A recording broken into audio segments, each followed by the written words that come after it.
Well, welcome to this episode of Sisters Sidebar with Barb McQuade and me, Kimberly Atkins Stohr.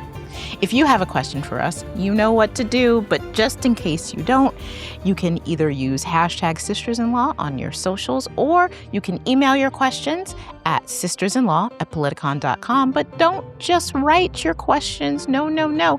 Send us a voice note with your phone asking the question in your own voice. And guess what?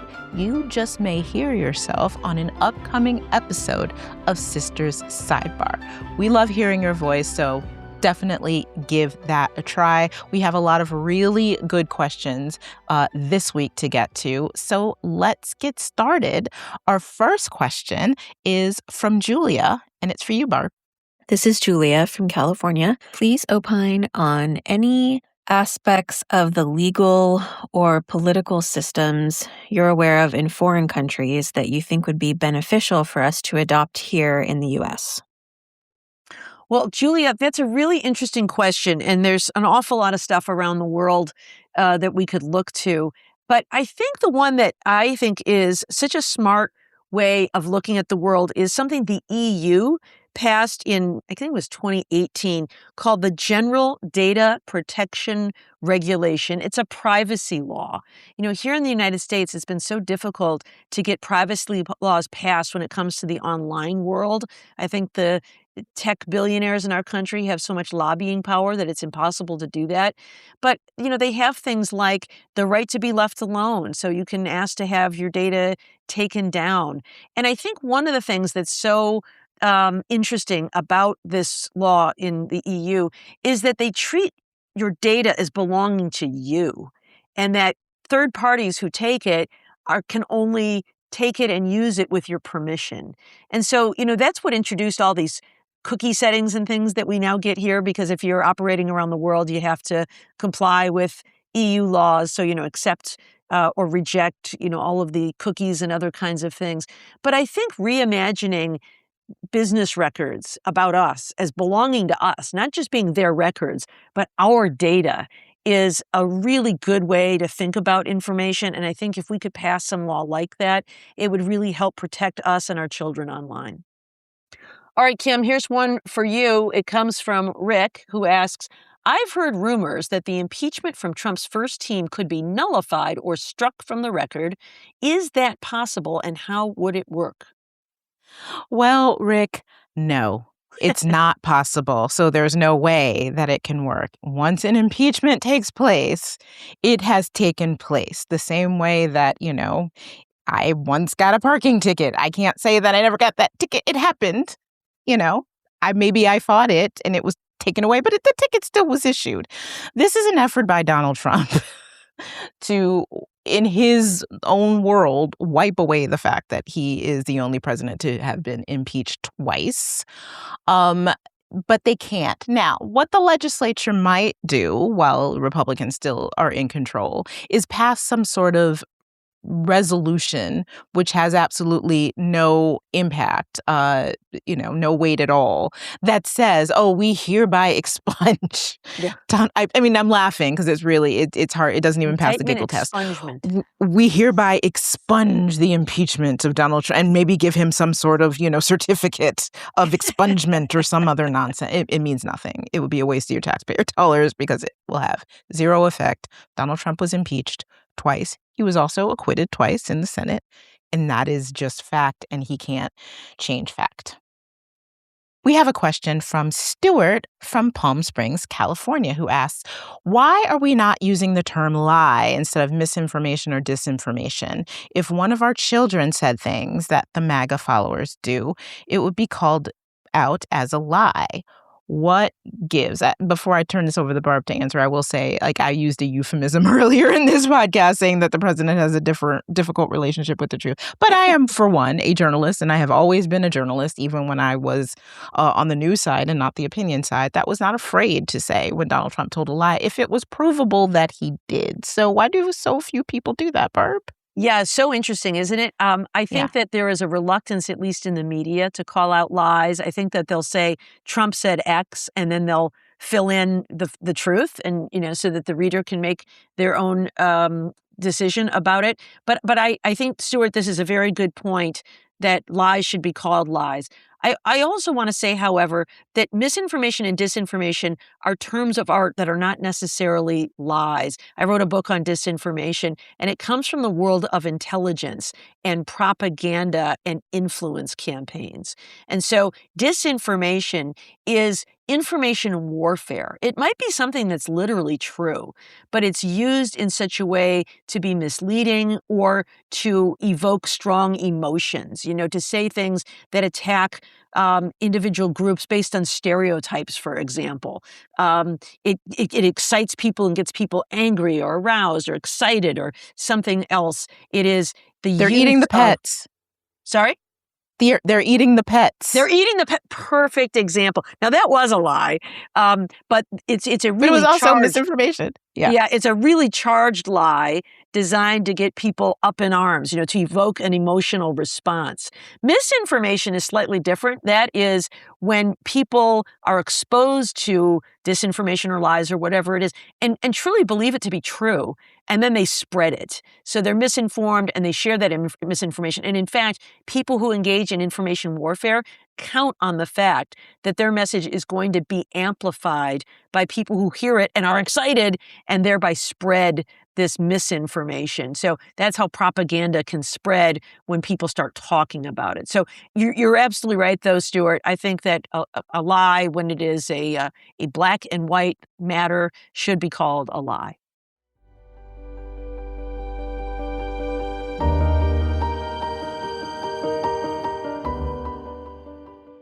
We love cats, and cat owners can't say enough great things about Smalls. Like a lot of you, for the longest time we thought that the cat kibble they had in the grocery store was fine. It's right next to all the food we buy for our family, so it has to be good, right? Wrong. Once we found out that it was mostly filler, corn, and ingredients you can barely pronounce, we knew cats everywhere deserve better. After making the switch to Smalls, Joyce's cats have so much more energy, and their fur seems softer and more luxurious, too. If you're a cat parent, there's no better time to try Smalls than right now. Small's fresh cat food is protein-packed recipes made with preservative-free, 100% human-grade ingredients you'd find in your fridge, and it gets conveniently delivered right to your door. In addition to Joyce's review, they have so many other outstanding reviews. MEL said that Smalls changed my cat's life, and I know she would no longer be here if it weren't for finding you. She'll be 20 in April. Within 2 months of starting Smalls, she was like a kitten again. I'm not surprised. Cats use protein as their main energy source, and more protein means more fuel and sustained energy. Small's fresh, gently cooked, preservative-free cat food gives them high protein and improved hydration for strong bones and toned muscles. Plus, a balanced diet leads to less shedding, fewer hairballs, nobody likes those, and more silky shine. Even better, lots of nutrients in Small's food are digestible, so less junk comes out the other end, if you know what I mean. That means less cat-related odors, and that's something we can all appreciate. The team at Smalls is so confident that your cat will love their product that you can try it risk-free. That means they will refund you if your cat won't eat their food. So stop serving your little carnivore a bowl of processed shortcuts for a limited time because you are a Sisters Sidebar listener. Get 60% off your first order, plus free shipping and free treats for life when you head to smalls.com/sisters. One last time, that's 60% off your first order, plus free shipping and free treats for life when you head to smalls.com/sisters. The link is in our show notes.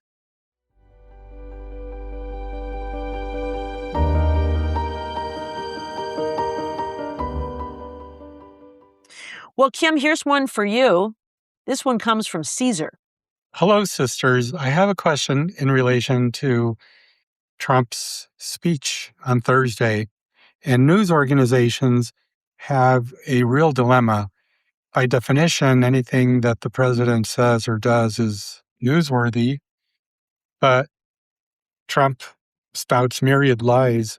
And so if the organizations don't want to disseminate lies in the interest of public integrity, which they also want to pursue, then they wouldn't um, cooperate with this endeavor. So what I was thinking is, could they put the speech on a time delay, have a team of fact checkers, and simply block out any objectively false statements, and maybe put a statement saying lacking context where the speech is lacks nuance or clarity, but is not an outright lie.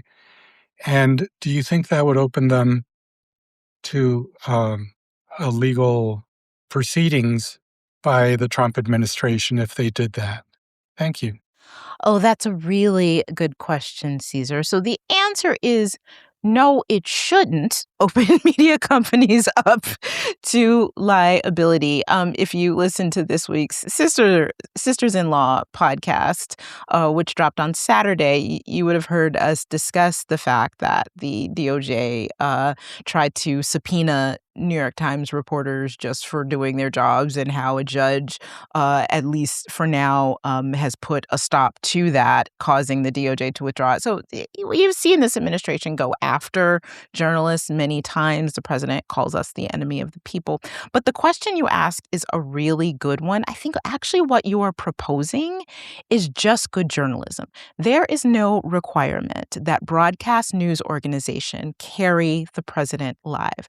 That is and has always been a courtesy. It goes back to the time where presidents really reserved speaking to the public to important issues. I remember growing up, and if the president was speaking in prime time, something big was happening, right? It was either because the war in Afghanistan began, or the first Gulf War happened, and when George Bush spoke to the nation, or when there was some sort of tragedy like the Challenger explosion when President Reagan spoke to a nation. And people would listen, and the networks would carry that live because it was an important policy or social reason to do so. But that was within the network's own judgment to do that. The White House can ask them to do it, but they're not required to do it. And certainly in this age of streaming news organizations or cable news organizations, when the president gives a speech, they don't have to carry it. I personally think it's good journalism to follow it, to see what newsworthy is said, and to contextualize it, especially when you have, as is the case with this president, a president who often has a difficult relationship with the truth. I think that it's more important than ever for journalists to be very careful and not just mainline whatever he is saying directly onto their airwaves. I think it's irresponsible to do that. But is it illegal for them to do that? No, in no way. Does it mean that they won't get in trouble? Unfortunately, with this administration, no, it does not mean that either. All right, we have a question from Dr. Jane, and it's for Barb. The question is, "Hi, dear sisters.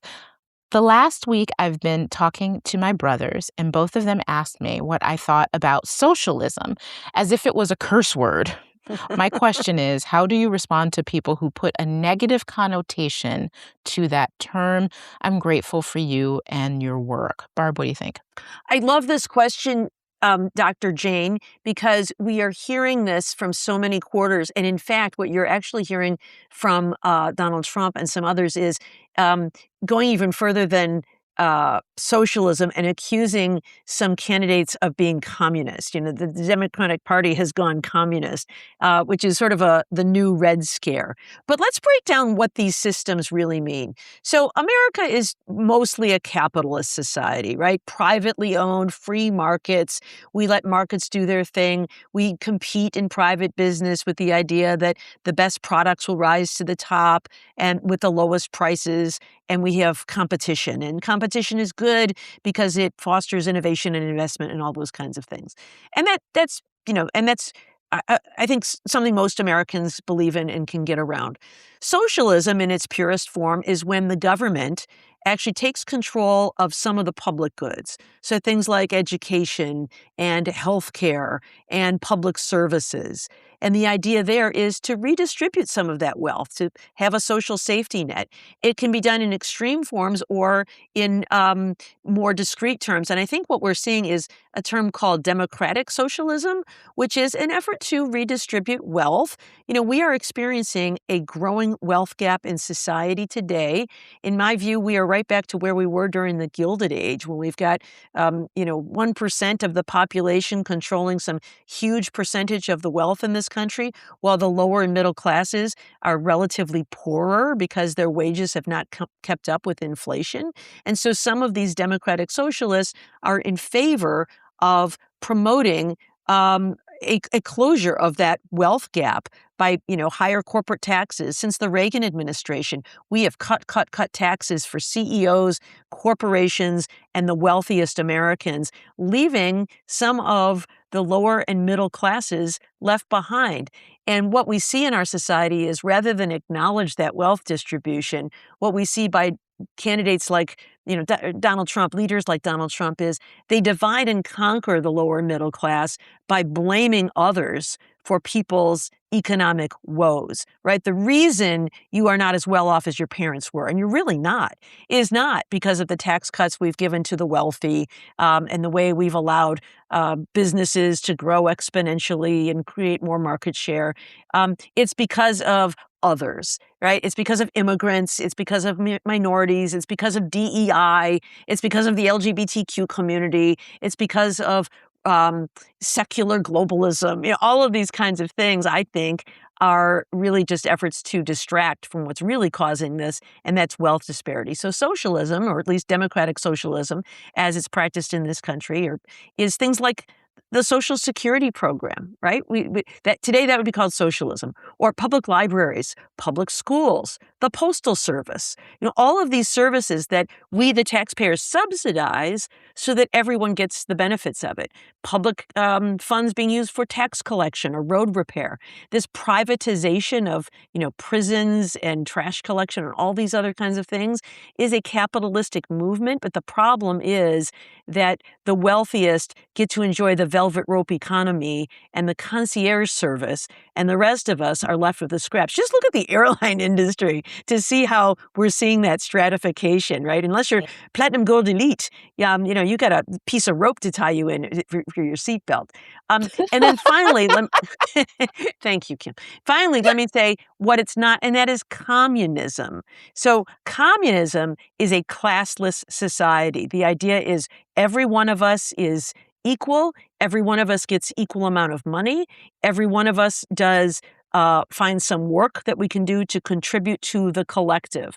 It's an idealistic kind of an idea that everybody is living in this utopian society and we're all doing the same thing and we're all getting our fair share. I think the problem with that is we have seen in some societies authoritarian regimes utilize this idea of communism, where they're actually engaging in kleptocracy, where they're taking all the wealth out of society and leaving the scraps for others. I'm also someone who believes in capitalism by and large. I think that competition is good. It causes people to innovate because there's a reward at the end of the day, right? You can get rich if you come up with a new process or a new invention or a new idea that can make society better. So all of these things, I think, are more complicated than labels. And so ask yourself, what is it that they so fear about socialism? And ask them why. I'd be surprised if they can answer it. Yeah, that's actually exactly what I was going to say. It's a way to open up the conversation.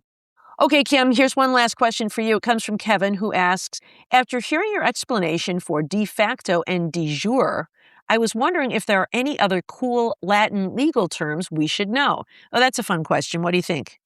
Oh yeah, well, I want you to jump in too, Barb. Like I do love legal. So one of my favorite one, I think, is res ipsa loquitur. Oh yeah, I just like the way that says, and it means the thing speaks for itself, and it's used in legal terminology to say, listen, if something happens that almost can never happen but for some sort of negligence, you say res ipsa loquitur. Basically, that thing speaks for itself as evidence that negligence occurs. right? So that's what it means. But I also like it because it's one of the terms that have been used, like when I was in law school or, in law offices when there are like road races or something. And then we'd be, when I was in law school, our charity race was race judicata, which is another legal that's term. so funny you should say that. I was going to raise the same thing. I think every bar association in America has a race judicata, like the 5K fun run is the race judicata. Yes, the race judicata or the race ipsa loquitur or something like that with, it's race, R-A-C-E instead of R-E-S, which is the Latin word. But I don't know. I really like that one. I also liked, as a civil attorney, I liked quantum meruit. And quantum meruit meant if you were harmed in some way, if someone committed a tort against you, which means that they did something that was negligent or something and caused you some sort of harm, you deserve to be paid the value of that harm. Or if someone had a agreement with you that wasn't a formal contract, but who did a service for you, they deserve to be paid for that service. And the amount of that was called quantum meruit, what that was paid for. I just like saying that too, quantum meruit. It sounds so official when it just means, in the words of Rihanna, pay me what you owe me. But what about you, Barb? Oh, there's some great ones. There's quid pro quo, which we hear about in bribery cases, right? This for that. You did this public act in exchange for money. Caveat emptor. Let the buyer beware. If you ever sell anybody anything, you just say caveat emptor, and you're free. If like as is. But if they don't pay you, say quantum meruit. On your line about race ipsa loquitur, we have a whole bunch of different student organizations at our law school, and one of my all-time favorite names is the name for a group of the law organization for women of color. It's called Race Sista Loquitur.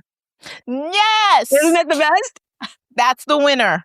Isn't that the best? Race Sista Loquitur. I just want to come out there to Ann Arbor just to meet them. That's awesome. Yeah, they're great. And my all-time favorite is a story that occurred.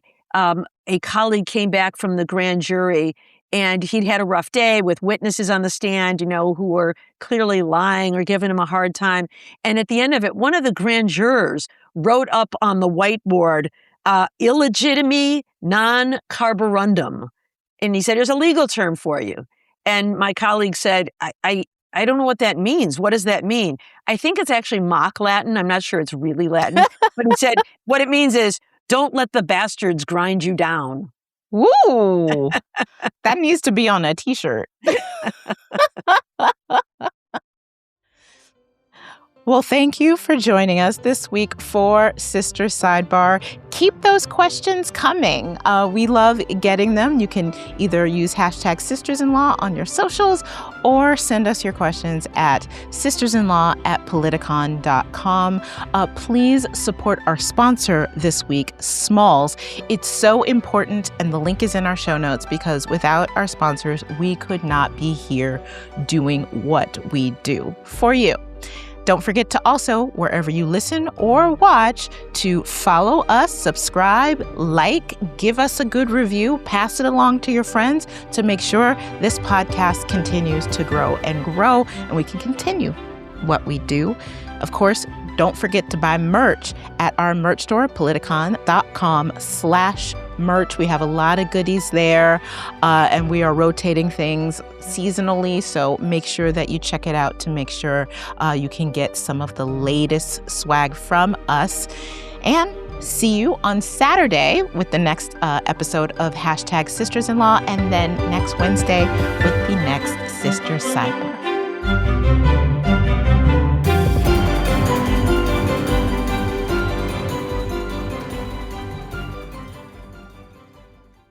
Race Sista Loquitur, though. Race Sista Loquitur. Yeah, isn't that so great?